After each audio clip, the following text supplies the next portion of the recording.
রাজশাহী জেলা আমির জনাব আব্দুল খালিক, গোদাগাড়ি ঠাকুরের সম্মানিত নেতৃবৃন্দ, 11 দলের সম্মানিত নেতৃবৃন্দ, ছাত্র সংগঠনের নেতৃবৃন্দ, বিভিন্ন বর্ণ বর্ণের গুরুত্বপূর্ণ ব্যক্তিবর্গ এবং আজকের জনসভায় উপস্থিত ভাই ও বোনেরা, শৃঙ্খলার দায়িত্বে নিয়োজিত রাষ্ট্রীয় বাহিনীর সম্মানিত সদস্যবৃন্দ, সাংবাদিক বন্ধুগণ,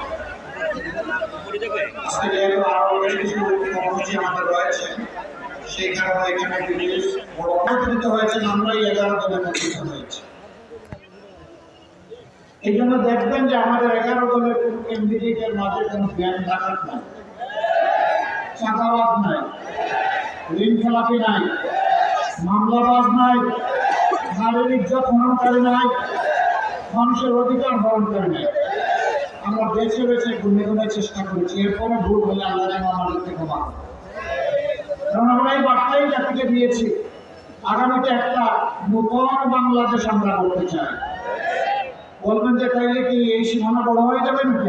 না, সীমানা ঠিক থাকবে, কিন্তু বাংলাদেশকে বাংলাদেশের মতো করে সাজানো হবে ইনশাআল্লাহ। অনেকে বলে এটা সিঙ্গাপুর হবে, কানাডা হবে, আমরা বলি না, এটা ইনশাআল্লাহ উত্তম বাংলাদেশ হবে। এই বাংলাদেশের প্রত্যেকটি নাগরিক সে পরিচয় দিয়ে বলবে আলহামদুলিল্লাহ আমি একজন বাংলাদেশী। আরো সহজভাবে বলবে আমি বাংলাদেশ। অর্থাৎ বাংলাদেশ কি জিনিস আমাকে দেখে জেনে নাও। আমরা সেই বাংলাদেশটা করতে চাচ্ছি, যে বাংলাদেশের শিশু, বৃদ্ধ, আবাল বনিতা সকলের অধিকার এবং নিরাপত্তা নিশ্চিত হবে। যে বাংলাদেশে আমার মায়েরা ঘরে, চলাচলে, কর্মস্থলে, সমস্ত জায়গায় তারা নিরাপদ থাকবে, সমাজ তাদেরকে মর্যাদা দিতে বাধ্য থাকবে। এই বাংলাদেশটাই আমরা করতে চাচ্ছি। শিশু জন্ম নেওয়ার পর তার স্বাস্থ্য পরিচর্যা, এরপরে তার সুশিক্ষা দিয়ে তাকে উত্তম নাগরিক হিসাবে গড়ে তার হাতে কাজ তুলে দিতে হবে। সেই বাংলাদেশটা আমরা দেখতে চাচ্ছি।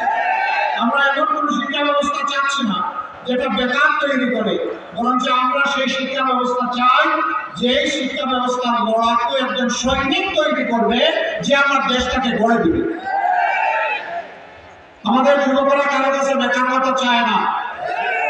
আপনারা চান কি? চান কাজ চান, তাই না? আমরা ওয়াদাবদ্ধ, আমরা গ্রামের অর্থনীতিকে আমরা পাল্টে দেবো ইনশাআল্লাহ। প্রত্যেকটা গ্রামে বসে শিক্ষিত যুবকেরা তারা সেখানে স্বাচ্ছন্দ্য মতো জীবনযাপন করবে আর রাষ্ট্রীয় উন্নয়নে অবদান রাখবে। এরপরে যাদের আরো বেশি প্রয়োজন, আরো বেশি যোগ্যতা আছে, তারা যাবে শহরে যাবে। যাদের আরো বেশি যোগ্যতা আছে তারা দুনিয়ার বহু জায়গায় পৌঁছে যাবে ইনশাআল্লাহ। আমরা বিদেশি প্রবাসী যারা আছেন তাদেরকে আর অদক্ষ মানুষ হিসেবে বিদেশে পাঠাতে চাই না। প্রত্যেকটা হাতের দক্ষতা তুলে দিয়ে দক্ষ লোকবল হিসেবে আমরা বিদেশে তাদেরকে নিয়োগ করতে চাই। এটা রাষ্ট্র এবং পরিবার দুটাই উপকৃত হবে। মর্যাদা এবং সম্মানের সাথে সে বিদেশে থাকতে পারে। এখন আমাদের ভাইয়েরা মানবত জীবনযাপন করে, আমরা ওটাও পাল্টে দিতে চাই। এর চাইতে বড় কথা হচ্ছে এমন বিচার ব্যবস্থা আমরা চাই যে বিচারে একজন সাধারণ মানুষের কোনো অপরাধ করলে যে শাস্তি হবে বিচারের আওতায় নেই। যদি দেশের প্রধানমন্ত্রী, দেশের প্রেসিডেন্ট একই অপরাধ করেন, বিচার তাকে ছাড় দিয়ে কথা বলবে না, একই শাস্তির আওতায় তাকে আনা হবে, আনতে বাধ্য করা হবে।